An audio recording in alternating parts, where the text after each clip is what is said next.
tal? Muy buenas noches, bienvenidos a Minuto 1 en la pantalla de C5N, la realidad ampliada. A partir de este momento y hasta las 22, 2 horas con la realidad. Lo que otros no te cuentan, lo que otros no te muestran. Aquí te lo contamos, te lo mostramos, lo analizamos, clarificamos la información primordial para estos tiempos que corren de mucha cerrazón informativa y de mucha presión por parte del gobierno. Y tenemos muchos temas, pero obviamente que vamos a seguir esta noche hablando de los fallos que le ponen racionalidad a la irracionalidad de una justicia total y absolutamente politizada por el gobierno de Cambiemos. Esta noche va a estar aquí con nosotros Carlos Beraldi, un prestigioso abogado penalista, es el abogado de los empresarios Cristóbal López y Fabián de Sousa, para responder todos los cuestionamientos, todas las preguntas y para derribar muchas de las mentiras que se dicen por estas horas y por estos días. También enseguida va a estar con nosotros el presidente de la Comisión de Libertad de Expresión de la Cámara de Diputados, el diputado nacional Leopoldo Moró, y Arnaldo Bocco para analizar todo el panorama económico del presente y del futuro de la Argentina. Lo estábamos analizando la semana pasada tras el fallo de la Suprema Corte de Justicia de la Nación que le puso un límite al gobierno en la pretensión de nombrar camaristas, jueces amigos, meterlos por la ventana, sacarlos de un tribunal, meterlos en otro, simplemente porque son amigos del poder, son amigos del gobierno y para conformar, como denunció la propia Corte Suprema de Justicia de la Nación, un tribunal oral federal número 9, totalmente direccionado para juzgar y condenar, así como lo escucha, a la expresidenta Cristina Fernández de Kirchner y a funcionarios del anterior gobierno.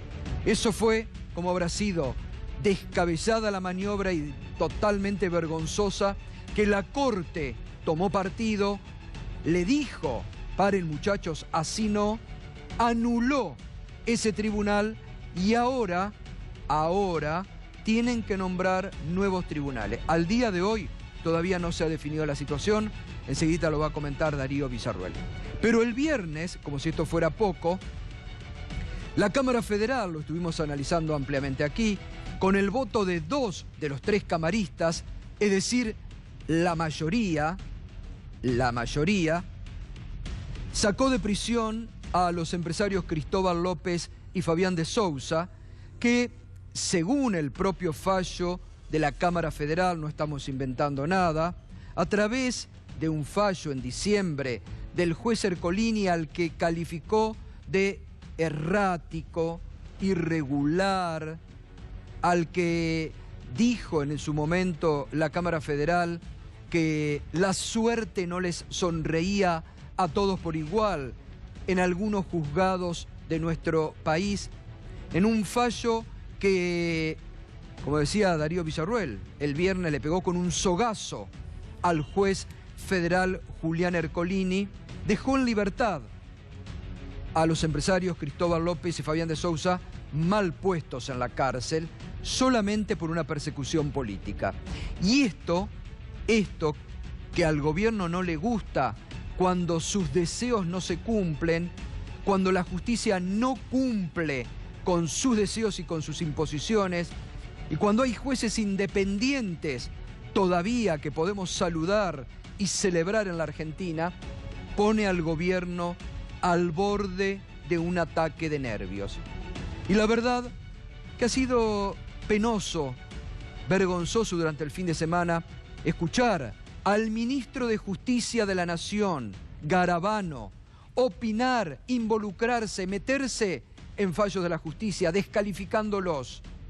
Escuchar al propio presidente de la Nación, que es parte de uno de los poderes del Estado, involucrarse, meterse, opinar, adjetivar y prejuzgar a otro de los poderes del Estado, diciendo al presidente que el gobierno iba a apelar, cuando en todo caso lo tendrá que hacer un órgano independiente del Ejecutivo como es la AFIP. Pero ¿sabe lo que desnuda toda esta reacción? No solamente del gobierno, sino también de los medios que acompañan la construcción diaria del relato. ¿Sabe qué pone al descubierto? Cómo manipulan la justicia, cómo intervienen en distintas causas, cómo direccionan causas y cómo articulan en operaciones mediático-político-judiciales la suerte de aquellos a los que ellos han determinado que no son amigos del poder. El presidente dijo en algún momento que si por él fuera, pondría no sé cuántos en un cohete a la luna, los mandaría a la luna y que no pisen más la faz de la tierra ni de la Argentina. Y eso lo hace, no puede ponerlos en un cohete a la luna, pero lo hace con meterse directamente en la justicia. Y han salido con una campaña, ya lo habían hecho años anteriores, cuando utilizaron a algunos de sus periodistas preferidos para vociferar y para llamar a escrachar a los jueces y a los hijos de los jueces que no tenían fallos como el gobierno quería. Y durante el fin de semana han vuelto a escrachar en una forma vergonzosa que le hace mal a la institucionalidad y a la democracia y a la república que tanto dicen defender. Como no les gustan los fallos de algunos jueces, llaman a escracharlos públicamente. Llaman a dilapidarlos públicamente, a tratar de desprestigiarlos públicamente. Pero claro, también una de las características que tiene que tener el juez es de soportar, porque si no soportan las críticas deberían renunciar e irse a su casa. Muchos no lo soportan y por eso acompañan fallos que el gobierno les indica cómo deben salir. Otros se están dando cuenta que en la Argentina de hoy tienen que poner límites porque el desprestigio los está ganando, porque la justicia es una de las instituciones con mayor desprestigio en la vida de la República Argentina. Entonces comienzan a reaccionar. Funcionarios como Alberto Abad que prejuzgaron. Funcionarios como Alberto Abad, titular de la AFIP, que prejuzgaron, que el año pasado dijeron, lo repitieron durante el fin de semana, el año pasado, cuando le tenían que dar una moratoria a los empresarios de este grupo para que la AFIP, porque en definitiva uno piensa que la AFIP quiere cobrar lo que los empresarios de este grupo le deben a la AFIP. Cuando el año pasado, porque el propio gobierno motorizó una moratoria y estaban anotados en esa moratoria y como cualquier hijo de vecino podían participar de la moratoria, el titular de la AFIP, Alberto Abad, prejuzgó y dijo, no, como el juez Ercolini los va a procesar, todavía no sabía Alberto Abad cómo iba a fallar el juez. Como el juez Ercolini los va a procesar, no le vamos a dar la moratoria. Prejuzgó porque después el juez Ercolini tomó otra decisión, no la que deseaba Alberto Abad y los abogados que lo acompañan.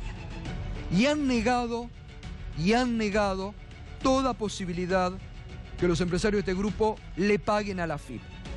Entonces uno se pregunta, ¿qué es lo que buscan?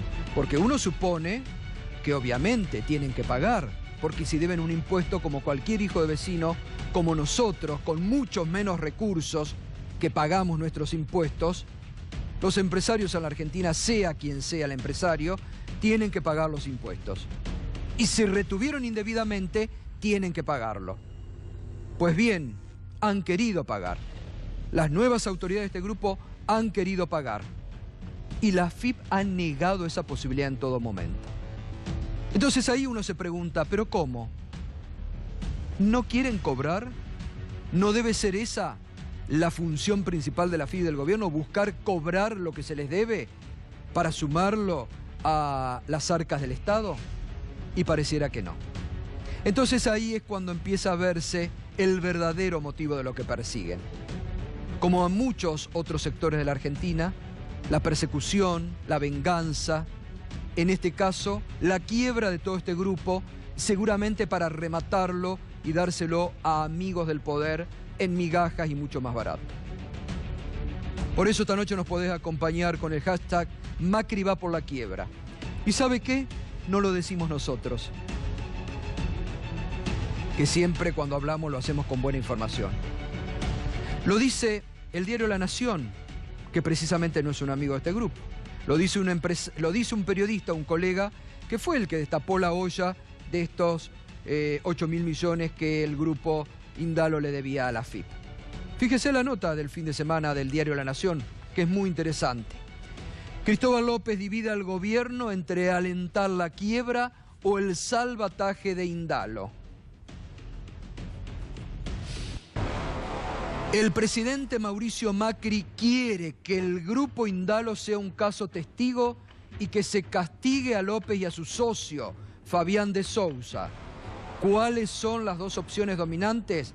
La primera, dejar o incluso alentar que quiebre la petrolera Hoy Combustible y arrastre al resto del grupo Indalo. El presidente Macri se encuentra entre los que apoyan esta opción. Quiere que quiebre todo. Quiere que quiebre todo, indicó un alto funcionario de la FIP a La Nación, que complementó así la visión que aportó un íntimo colaborador de Rosner, actual presidente de este grupo. Mauricio, el Calabrés, quiere matarlo a Cristóbal. Mauricio, el Calabrés, quiere matarlo a Cristóbal. Sí, escucha bien. Esto nadie lo desmintió, porque esto es grave desde varios puntos de vista. Yo me acuerdo cuando algunos escuchaban y propagaban las escuchas ilegales a la expresidenta Cristina Fernández de Kirchner, que hicieron un escándalo nacional porque la presidenta había dicho pelotudo. Porque la expresidenta había dicho pelotudo. Fue un escándalo nacional por esa palabra. Ahora, nadie se rasga las vestiduras por esta afirmación que al día de hoy no fue desmentida por el gobierno. Mauricio, el Calabrés, quiere matarlo. ¿De qué forma? Uno se pregunta, a Cristóbal.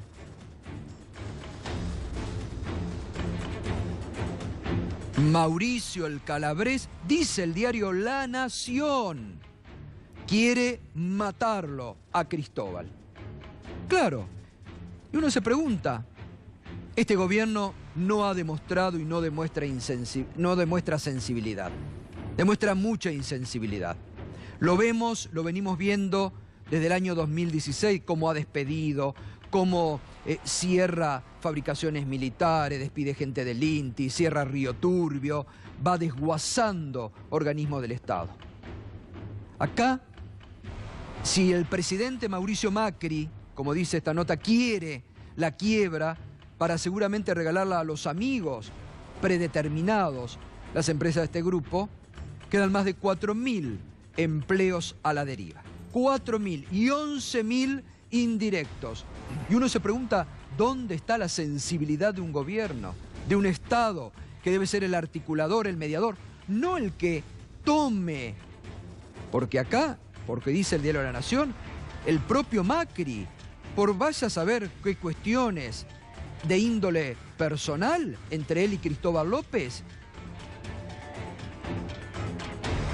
quiere matarlo y por ende matar a todo el mundo que está en este grupo económico y en estos medios. Y uno se pregunta, ¿así puede gobernar un presidente? ¿Puede un presidente, un gobernante, dirigir los destinos de un país actuando con bronca, con odio, con sed de venganza, permitiendo que un diario tan importante como La Nación, porque reitero, nadie desmintió, entonces uno le tiene que creer al diario La Nación, que esto es lo que se está buscando? Y uno entiende ahí por qué entonces rechazaron todas las ofertas que desde hace ya varios tiempos el grupo viene haciéndole a la AFIP para pagarle a la AFIP lo que se le debe. Y cómo han rechazado la incorporación de socios, incluso extranjeros. Por eso es muy importante, a través de la decisión que ha tomado la justicia el viernes, el cambio de carátula, que es, como lo dijo muy bien el camarista Ballestero, es un tema de índole absoluta y netamente comercial.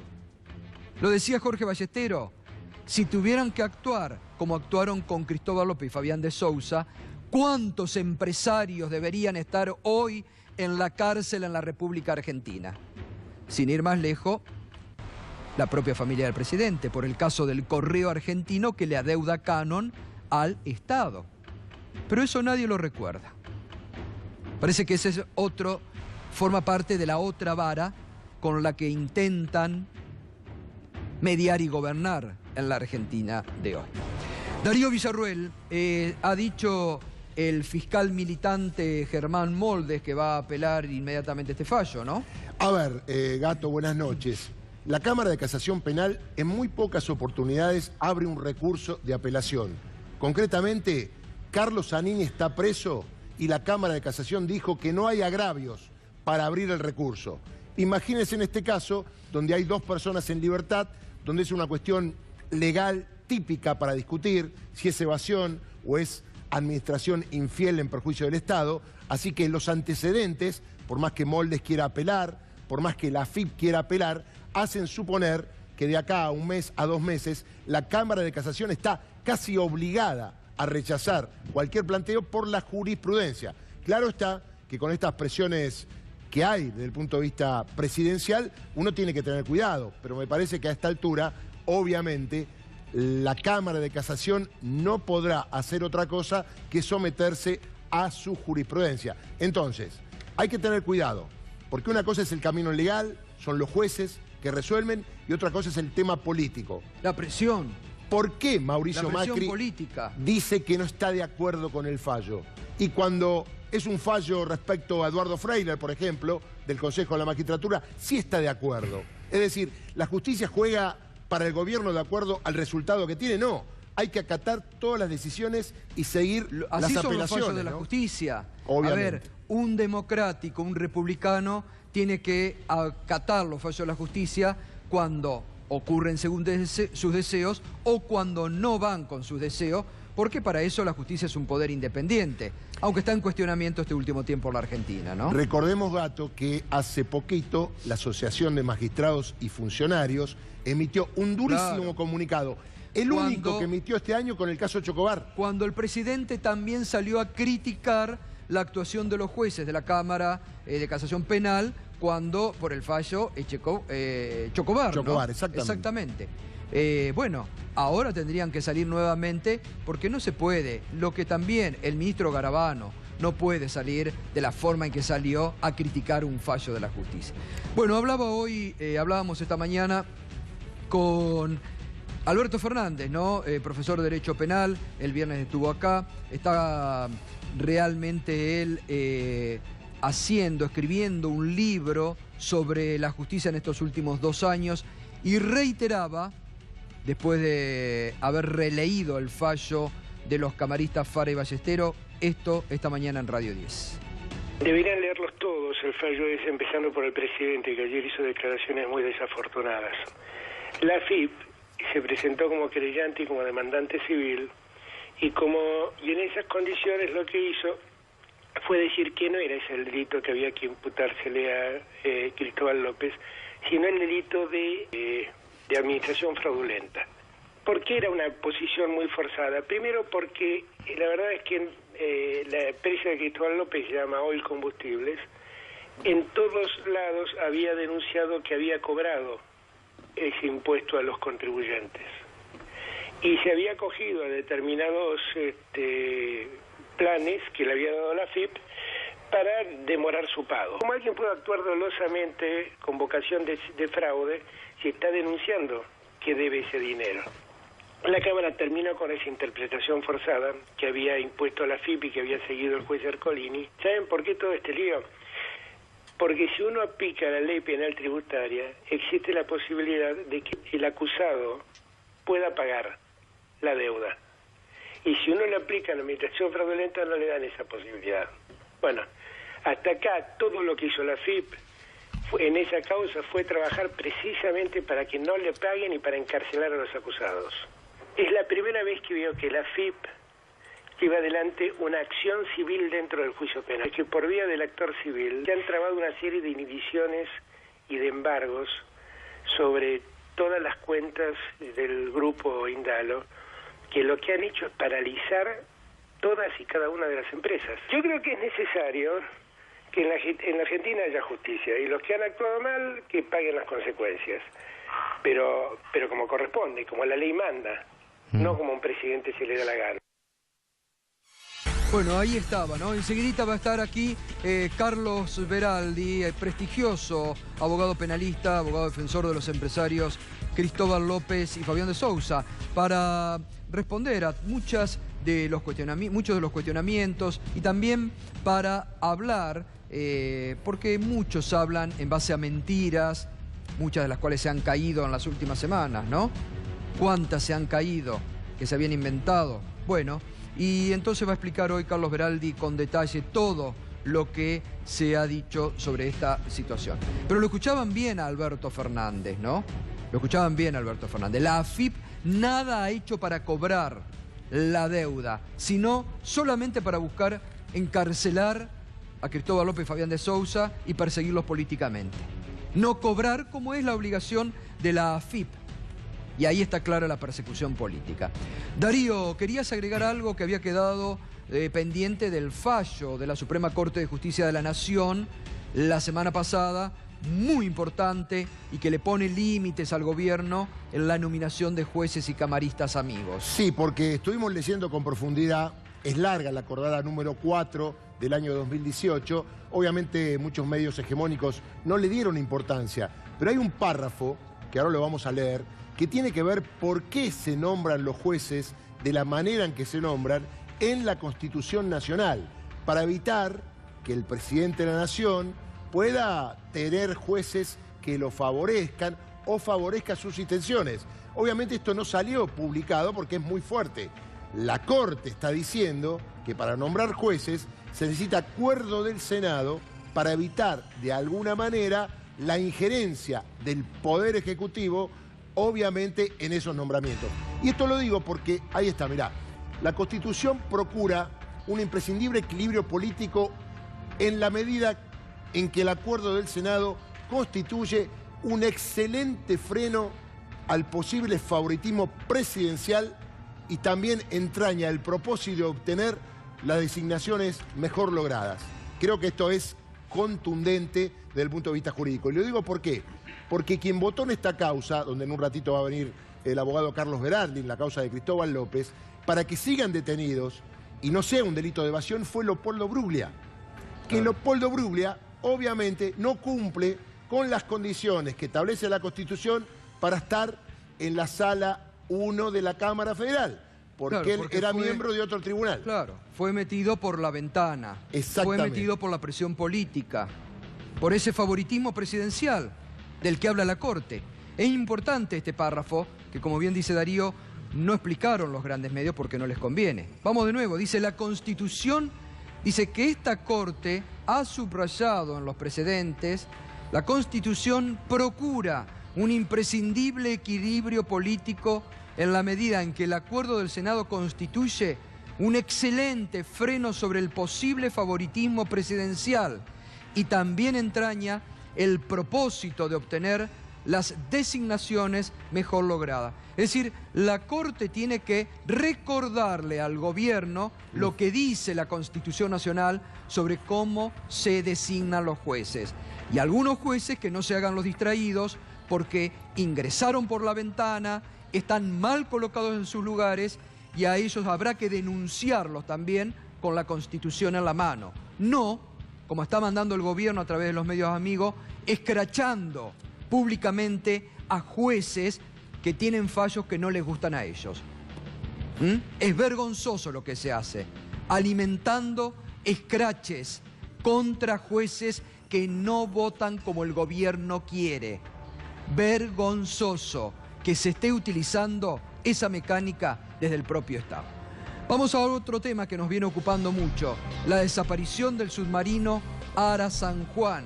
Lo decíamos la semana pasada, lo que reveló el propio jefe de gabinete Marcos Peña ante los diputados, que la misión del submarino era una misión oficial de espionaje, también en torno a las Islas Malvinas.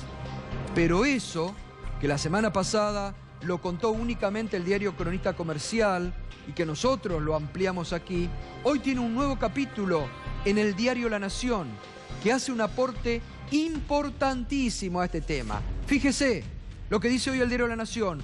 Un documento de la Armada revela que el Ara San Juan habría pasado cerca de las Islas Malvinas.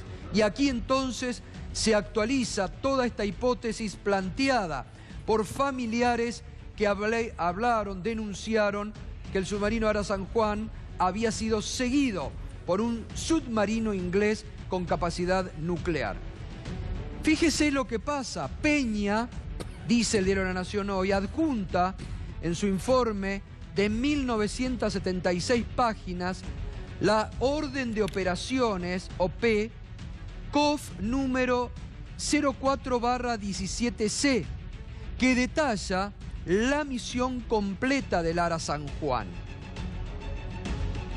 En ese informe de 8 páginas, fechado en octubre del 2017, al final de la última foja aparece una enmienda manuscrita que lleva la firma del capitán de fragata Hugo Miguel Correa, jefe de operaciones y guerra acústica del Comando de la Fuerza de Submarinos de la Armada.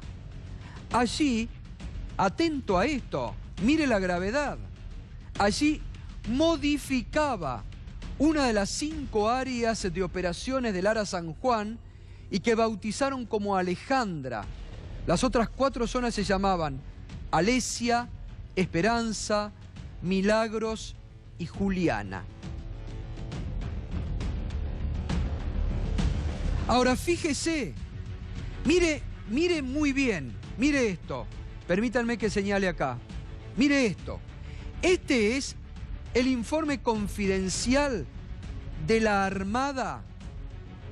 El informe arriba dice confidencial de octubre del 2017, que fija acá, en las letras negras, acá, la posición que tiene que llegar el submarino Ara San Juan en esta misión de espionaje secreta. Pero ¿qué pasa? Lo tachan. Esto es un documento confidencial de la Armada. Lo tachan, manuscrito, y lo corrigen. El color amarillo, acá está, mire, lo corrigen y ponen 57 grados, 57 segundos, oeste, 57 grados, 57 segundos, oeste. El anterior decía 67. Ahora fíjese, lo modifican. Y esto, por eso dice el título, vamos al mapita anterior. Mire dónde ubica, acá está, mire dónde ubica al submarino Ara San Juan. Este es el corregido en amarillo, prácticamente dentro de las Islas Malvinas. Esto es un documento oficial que mostró el jefe de gabinete Marcos Peña ante el Congreso de la Nación. Al día de hoy, nadie salió a explicar quién se equivocó, cómo se equivocaron. Ahí, el diario La Nación lo muestra, ¿eh? Mire cómo está corregido la enmienda. Prácticamente lo muestra el submarino en la boca de Islas Malvinas. Entonces realmente, a ver, entre la interna que hay en la Armada, entre la actual conducción con la ex conducción, en la interna que hay entre el ministro de Defensa Oscar Aguad con la Armada, el ministro de Defensa con el jefe de gabinete. El ministro de Defensa salió a desautorizar la semana pasada lo que afirman los papeles del jefe de gabinete. Mire, lo recordamos. Siempre es mejor los seres vivos que los seres que ya no están. Es mejor los seres vivos que los seres que ya no están. Pero son 44 héroes de la patria. Imagínense que el mar puede ser para ellos la tumba definitiva. El mar puede ser para ellos la tumba definitiva.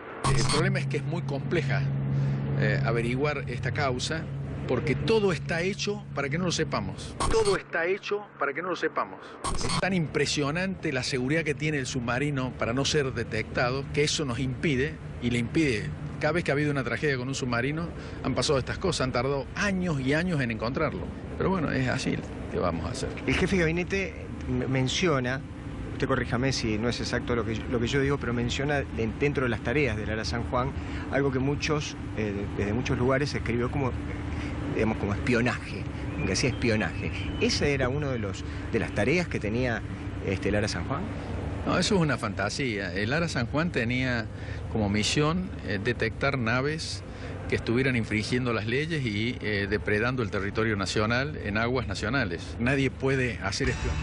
Bueno, es una fantasía, dice el ministro Oscar Aguad, que realmente del tema nunca la invocó, por decirlo. Siempre estuvo al margen, estuvo un paso atrás, no le dio la respuesta ni el gobierno. Ahora digo, esto es un escándalo mayúsculo que crece, porque esto que mostramos recién, que hoy publica el Diario de la Nación, son documentos oficiales que han enmendado, que han corregido la posición de un submarino, que lo colocan prácticamente en la boca de Malvinas, que merecen una explicación oficial por respeto a los familiares de los 44 tripulantes que no han tenido ni una palabra oficial sobre el tema. Ni hablemos de que se olvidaron, que no les rindieron homenaje, que se han olvidado y que quieren olvidarse del tema.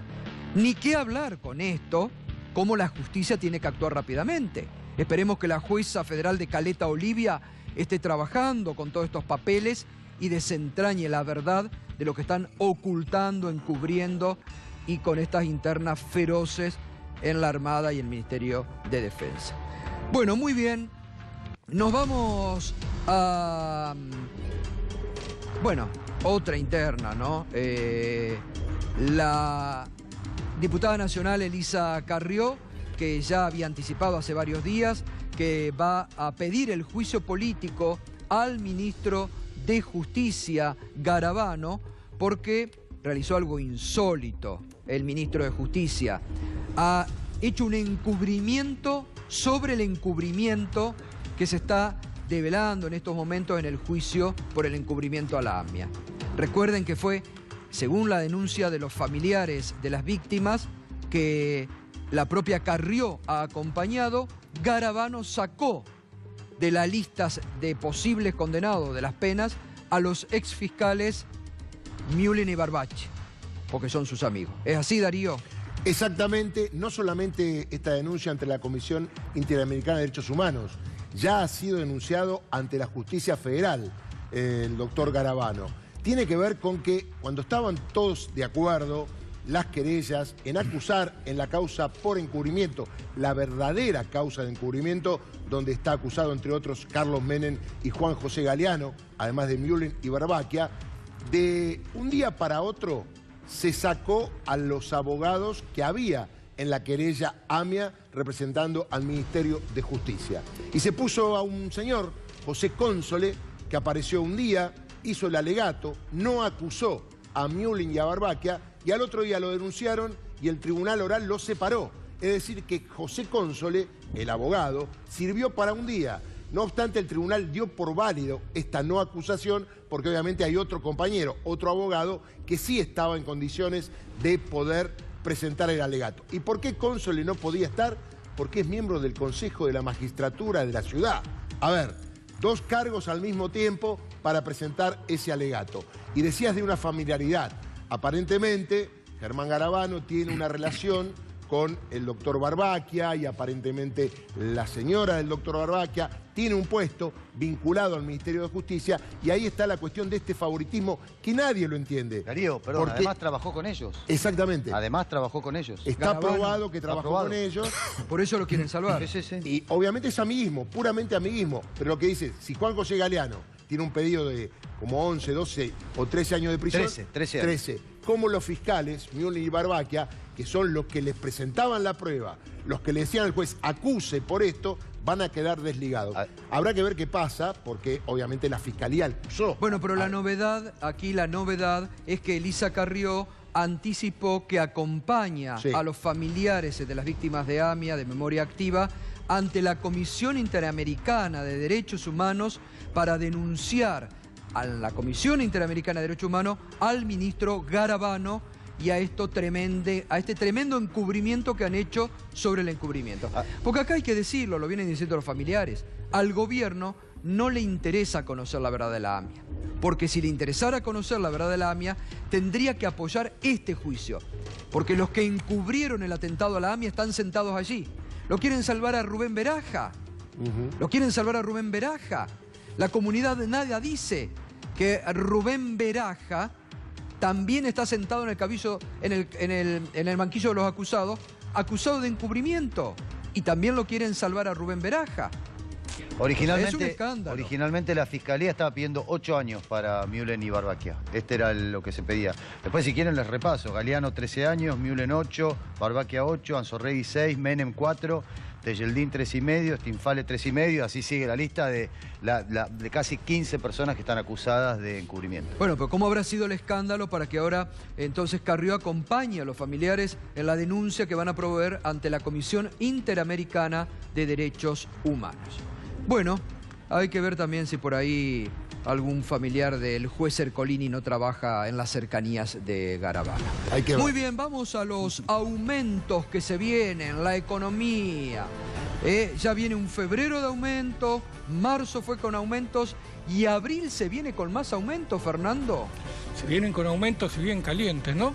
Evidentemente la política antiinflacionaria del gobierno, como lo venimos diciendo, Gato, no tiene ningún éxito. Para abril ya se sabe, va a aumentar el colectivo. De 8 a 10 pesos debería. Ahí vamos a tener una placa. Se vienen los aumentos de gas entre 30 y 35%. Esto lo tiene que definir todavía el Energas. Dice que antes de fin de mes nos va a informar cuánto nos va a subir la boleta de gas a partir de abril. En aguas y cloacas va a ser para mayo el aumento. Ya está previsto, está entre 27%, 26%, 27% es el aumento que va a tener el gas. El agua es tremendo lo que ha aumentado, sobre todo en la provincia de Buenos Aires. Sí. Tenemos otra placa porque también suben los trenes entre 12 y 13% en el próximo mes, en abril. Colectivo ya dijimos. Colectivo ya lo dijimos. 9.50 dice el boleto. En la proyecto original estaba a subir 2 pesos, ¿te acordás, Gato? 2 pesos a cada 2 meses. Así que ahí está. En el caso de los trenes va a ser un aumento de 12% para las líneas Mitre, Sarmiento y San Martín y del 13% para el Roca. El Roca que sigue teniendo el boleto más barato, pensando también en cuál es en la zona de cobertura en el Gran Buenos Aires Sur que tiene, ¿no? Así es. Ahora, esto también está reflejando, esto tiene que ver con aumentos ya previstos de tarifas, pero se viene una nueva segunda ola de aumentos en todos los precios de la economía, producto del traslado al consumidor de los aumentos de los precios mayoristas. Claro, lo hemos dicho, 4,6 en enero, 4,8 en febrero, eso tiene que llegar a las góndolas, así que se viene una nueva ronda de aumento de todos los precios. Y además esto va a impactar seguramente en la inflación del mes de marzo y de abril. Sí, en marzo, ¿no? Ya se está diciendo que va a ser arriba de 1,5%, cerca de 2%, y en abril ya se está pensando que va a superar el 2%. ¿Y el 15%? No, el 15 es a fin de año. Murió. El 15 es a fin de año. Ahora tenés que dar tiempo. ¿Va a llegar el 15? Ahora tenés que dar tiempo. Después del segundo semestre es la clave. Cuando llegue el segundo semestre, la inflación va a bajar mágicamente a menos de 1%, así podemos redondear el 15% que se puso como meta. Muy bien, ya nadie nos lo cree, ¿no? En el tema internacional. Pedro Brigger, sigue la conmoción en Brasil por cómo el ejército cada vez militariza más las ciudades más populosas y sobre todo en Río de Janeiro, ¿no? Efectivamente, Gato, además porque se dio a conocer un informe de un sitio muy respetado que se llama Congreso en Foco, que asegura que desde enero del año 2016 asesinaron a más de 36 concejales en Brasil. Escuchó bien, más de 36 concejales en situaciones por lo menos curiosas muchos de ellos. Fíjense los datos qué impactantes que son, que llegan desde Brasil. Algunos de estos concejales estaban denunciando irregularidades de narcotraficantes, de negocios públicos, pero quedaron un poco en el olvido. Por supuesto, la conmoción es por el asesinato de Mariel Franco el jueves pasado. Acá la vemos. Hoy el expresidente Lula da Silva estuvo recorriendo el sur de Brasil y dijo: con elecciones normales, el Partido de los Trabajadores volvería a gobernar. Claramente está diciendo, no hay elecciones normales. Y estuvo acompañado por el expresidente de Uruguay, Pepe Mujica, la presidenta electa pero destituida del Brasil, Dilma Rousseff, y el expresidente de Ecuador, Rafael Correa. Los cuatro en un acto en el sur. Lula está recorriendo el sur. En 11 días va a estar en 19 ciudades. Y ustedes dirán, ¿pero no le van a meter preso? No se sabe todavía. Ahora, están presentando recurso tras recurso. Pero el propio Lula dijo, es inminente que me metan preso. Sí, sí, a ver, todos consideran que es lo que va a suceder. La defensa está metiendo recursos todos los días. Ahora metieron algo novedoso que los obliga a responder. Están tratando de evadirlo. Por supuesto, Lula da Silva dijo que él está dispuesto a ir a la cárcel si es necesario, pero la frase es realmente muy fuerte. Con elecciones normales. Esta es la situación que se vive en Brasil. Asesinatos de concejales, sí, militarización del Estado de Río de Janeiro, elecciones absolutamente anormales. Sin embargo, el foco para muchos pareciera solo Venezuela. Se habla mucho menos de Brasil que de Venezuela. Escuchemos el último discurso que presentó en su momento Mariel Franco en la Cámara de Diputados o de Concejales, la legislatura de Río de Janeiro. É por isso que homens e mulheres que pensam no processo democrático são contrários ao que pode vitimar ainda mais a nós, população da cidade do Rio de Janeiro. Contrário a esse armamento. Em termos de violência e de negação de direito, mais armas vai ser retirada de direitos. A condição, a saída, são condições dignas de trabalho para esses trabalhadores e trabalhadoras. Bueno, este es un fragmento, claro, solamente que estuvo circulando por las redes sociales de Mariel Franco. Efectivamente, continúa la conmoción y hay un dato, hay una figura que muchos de ustedes conocerán. Mariano Hamilton seguramente me puede ayudar. Baggio. ¿A quién le decían Baggio? Al gran jugador. Ahí vemos escenas en el... A Romario.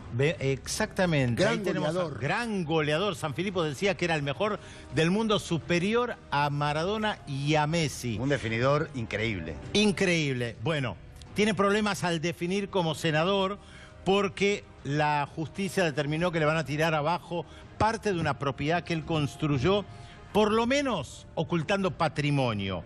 Él se quiere presentar como candidato a gobernador en Río de Janeiro. Por lo menos está hablando de la precandidatura, este fin de semana lo anunció. Lo será, lo podrá hacer, no alcanza con la popularidad de Gato que consiguió como jugador de fútbol. Tiene amplias posibilidades de serlo. Si nos atenemos a los votos que recibió cuando fue electo senador, recibió el 63% en Río de Janeiro. Sí, pero también hay, que César Maya. También hay que tomar en cuenta las denuncias de corrupción, de ocultar patrimonio. En Brasil no 11 millones de dólares dicen que ocultó. Bueno, un vuelto. Es un bueno, vuelto. muy bien.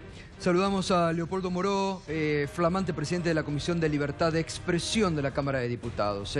Buenas noches, Leopoldo. ¿Qué tal, Gato? Y felicitaciones porque, bueno, queda por suerte esa comisión que es muy importante en manos de alguien independiente y no de ningún grupo mediático, ¿no? Estábamos hablando, ¿no? Seguramente habrá leído el fallo de Fare Ballesteros sobre la liberación de Cristóbal López y Fabián de Sousa, como llama la atención al juez Ercolini, y la reacción del gobierno frente a fallos que le son adversos. Sí, la reacción del gobierno revela que efectivamente no solamente hay revanchismo, sino un intento de llevar a la quiebra a un grupo económico, independientemente de las investigaciones que se pueden desarrollar en un fuero o en el otro. Más bien esto parece ser del fuero penal económico que del fuero federal. Pero el propio presidente está empujando a la quiebra a un grupo sin medir las consecuencias que esto tiene para los trabajadores en general. Bueno, incluye obviamente a los trabajadores de los medios, pero no solamente. Y además en una abierta campaña de presión y de extorsión sobre la justicia. Y además con un argumento que si hay alguien que no puede utilizar es el presidente. El presidente dice, bueno, le debe al Estado, eso es un delito y por lo tanto está mal liberado. Bueno, si se trata de averiguar quién le debe al Estado, empecemos por el Correo Argentino, sí, digamos, ¿no? Y le debe una cifra bastante significativa, que es un organismo del Estado. Entonces, bueno, a ver, yo siempre digo, yo creo que este grupo económico tuvo problemas porque adquirió medios de comunicación. Y eso obviamente enojó mucho al grupo Clarín, que es el que está a la cabeza de esta avanzada, que tiene que ver también con todo este proceso de concentración que se está pretendiendo materializar en la Argentina, que le da a un grupo prácticamente posición dominante en materia de provisión de datos de Internet, televisión de cable, telefonía fija y telefonía móvil. No quieren competidores, el presidente obviamente es un socio de este modelo comunicacional que pretenden, y bueno, ahí está, tratando de que la justicia... Y la justicia actuó, a mi juicio, con un criterio equilibrado. Yo ni lo conozco a Cristóbal López. Lo que digo es, bueno, efectivamente, aparentemente hay un delito de evasión. Creo que debe responderse por ese delito de evasión.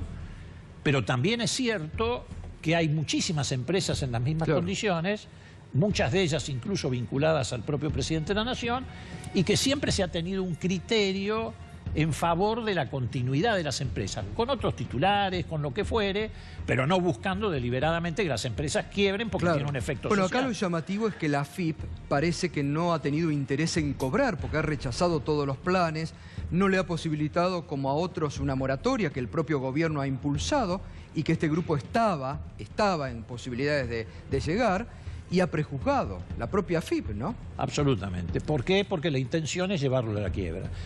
Porque el gobierno, asociado con estos grupos dominantes, lo que pretende es eliminar opositores políticos, como sea a través de persecución judicial o silenciándolos, cerrándole los canales de expresión. Y también acá hay intentos de sacar de la competencia mediática o económica a otros grupos. Y bueno, acá se combinaron los dos factores, confluyeron los dos factores. Esto le sirve al gobierno para intentar cerrar los canales de expresión y le sirve a Clarín para sacarse un competidor de encima.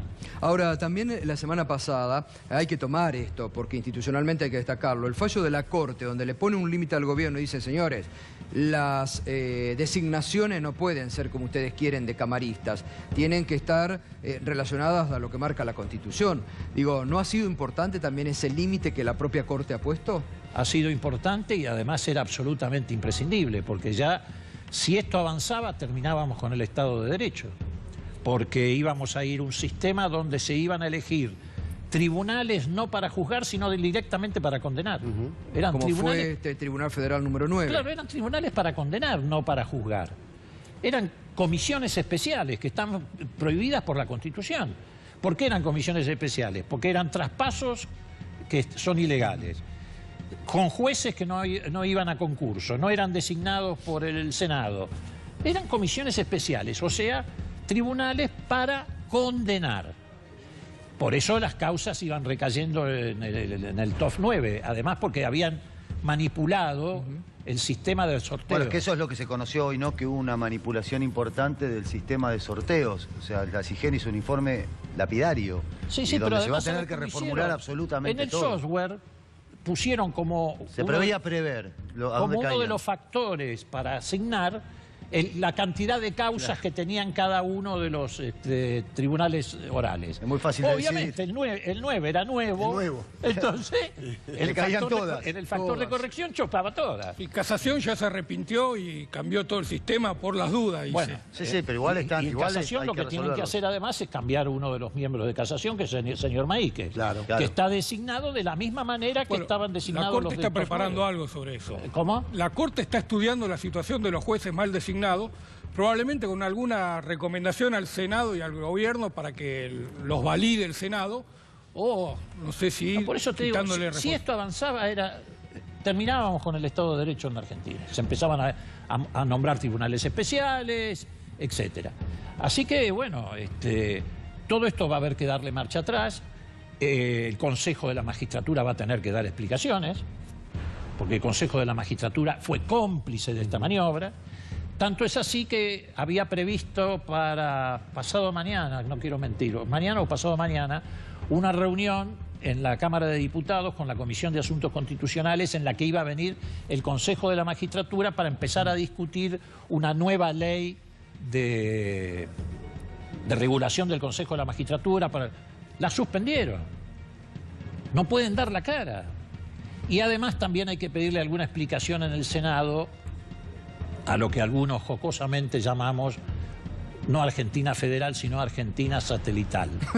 Porque orbita... ¿Cómo es eso? Claro, Argentina satelital. Claro, el bloque de Pichetto se denomina Argentina federal. Nosotros le decimos Argentina satelital porque orbita alrededor del gobierno. Claro. Van a tener que dar alguna explicación porque ellos habilitaron con una ley este mecanismo. Ahora, a ese punto vamos, ¿no? Porque yo digo, hay cosas realmente bochornosas, vergonzosas, institucionalmente, que son un escándalo. Y hay una reacción, o mejor dicho, no hay reacción de la dirigencia política en la Argentina. Porque a cualquiera le pueden tocar estas reacciones que tiene el gobierno, que salen a opinar todo sobre fallos que no les gustan, que mandan a escrachar jueces. Digo, ¿dónde están los dirigentes de la oposición en la Argentina? No, a ver... o muchos, mejor dicho, que se dicen opositores. Por eso, digo, a ver, yo creo que nuestro bloque ha venido reaccionando enérgicamente. Bueno, la batalla que libramos cuando la ley de saqueo previsional de diciembre lo pone de manifiesto. Hemos presentado y estamos reclamando que se trate de inmediato un proyecto para que vengan al Congreso a dar explicaciones, nada más y nada menos que Lorenzetti, Irurzun, Lijo y el titular de la AFI por las escuchas ilegales. Por las escuchas ilegales, que es un hecho gravísimo, porque esta vez recayó sobre la expresidenta, pero puede recaer sobre cualquiera. Y además tienen 9 meses de escuchas donde la expresidenta Oparrilli seguramente se comunicaron con periodistas, dirigentes gremiales, eclesiásticos, empresarios, y alguien tiene en su poder esas escuchas. Leopoldo, ¿está confirmado que va a ir Caputo esta semana, el ministro de Finanzas? Sí, creo que el miércoles a las 9 de la mañana. Bueno, va a ser interesante porque también ahí hay otro caso que al gobierno no le interesa dilucidar por qué mintió el ministro Caputo respecto a su cuenta. Bueno, pero ese es un caso ya que ni siquiera uno tiene palabras para calificarlo. Es un caso escandaloso, que el ministro de Finanzas sea a la vez propietario. A ver, ellos te dicen, una offshore... no es corrupción. No es delito. Claro. Sí, pero por lo menos es delito no declararla. No la declaró. A ver, si vos tenés en tu casa un arma, en sí mismo no es delito. Si la tenés declarada. Ahora, si no la tenés declarada, seguro que es delito. Y si la usás sin declarar es mucho peor. Y si la usás sin declarar, como la usó Caputo, que le colocó bonos, le colocó bono a su propia offshore. Y además hay que investigar si esa offshore a su vez no tiene cuentas en paraísos fiscales, porque no es lo mismo un offshore que las cuentas en los paraísos fiscales. Entonces, el ministro ya no tendría que estar en ese lugar. Además hizo negocio también con el fondo de garantía del ANSES. Claro, vos fijate, en ese tema. Puso a su empresa como intermediaria de una negociación entre dos entes del Estado, porque el ANSES compraba Levaca al Banco Central. ¿Para qué tiene que haber un intermediario en el medio? Son dos entidades del Estado, solamente para llevarse la comisión.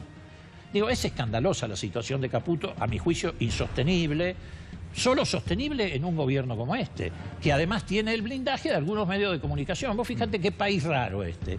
Hace 2 años atrás titularon en la tapa de un diario: Máximo Kirchner y Nilda Garret tienen una cuenta de 60 millones de dólares en el exterior.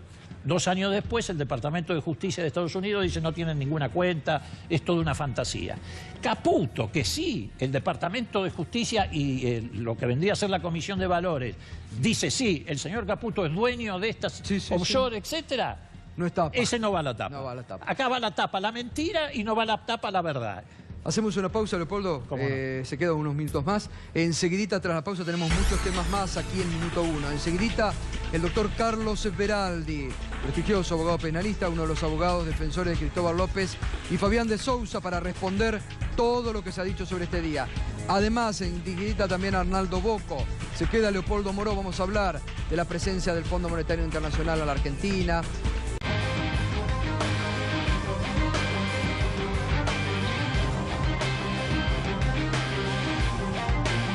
Ya se encuentra en nuestros estudios el doctor Carlos Veraldi, abogado de los empresarios Cristóbal López, y Fabián de Sousa, para explicar en detalle todo sobre el fallo de la Cámara Federal del viernes pasado, pero además para que usted clarifique, sepa la verdad, por qué la AFIP no ha querido cobrar los impuestos que se le deben, los planes que se han presentado y todo el intríngulis político y judicial que tiene esta causa.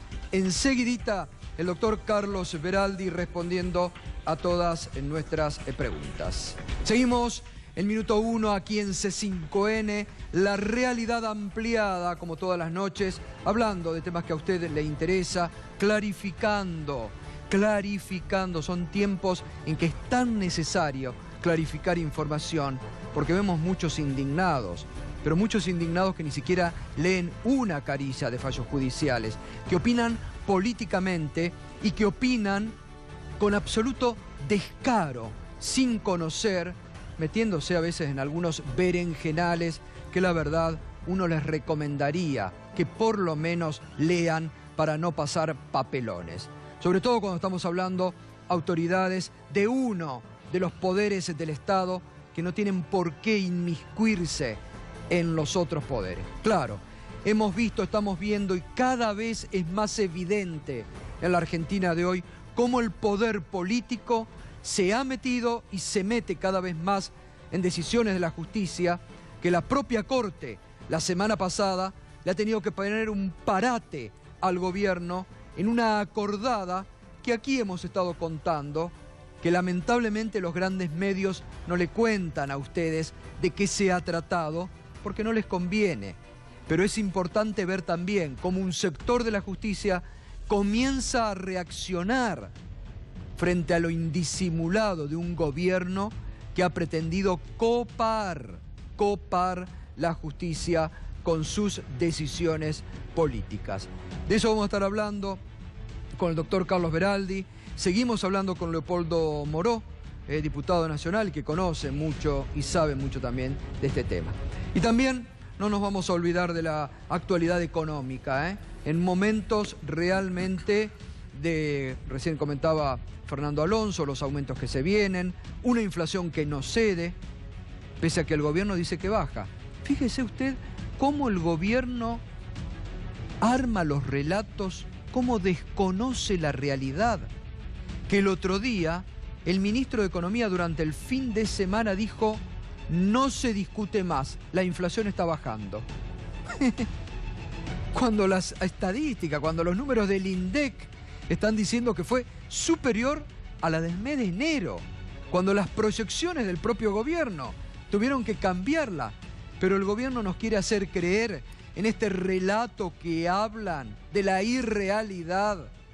Mire lo que dice el ministro de Economía: no hay ninguna discusión en la Argentina, está bajando la inflación. Bocco, ¿usted qué opina si Duhovne dice que la inflación está bajando? Bueno, no, tanto Duhovne como Sturzenegger mencionaron el fin de semana un discurso que yo diría no es compatible ni conciliable con los datos de la realidad. Primero, el índice de precios mayoristas llegaron los 2 primeros meses del año casi al 10%. Estamos en una inflación que si antes se proyectaba al 20-22, hoy hay que pensar en 20-22-24. La inflación anualizada, que en Página 2 se dio ayer, a valores de estos últimos 3 meses, está arriba del 30%. Entonces, yo diría, hay un problema de fondo. El punto en el que se encuentran la totalidad de las políticas macroeconómicas genera una inducción, empuja el proceso inflacionario y el gobierno hace una muy mala administración de la coordinación macroeconómica en su enfoque de largo plazo. Por lo tanto, entonces, priman los intereses antes que la racionalidad que debiera aplicársele al sistema para hacer bajar el proceso inflacionario. Muy bien, ahora seguimos, Arnaldo, vamos a estar analizando y también enseguidita Fernando Alonso te va a contar de un tema que causó mucha preocupación en los empleados. El gobierno pretendía embargar las cuentas sueldos, realmente causó mucha preocupación en muchos empleados. Enseguidita Fernando Alonso te va a contar una novedad que ha surgido en el día de hoy.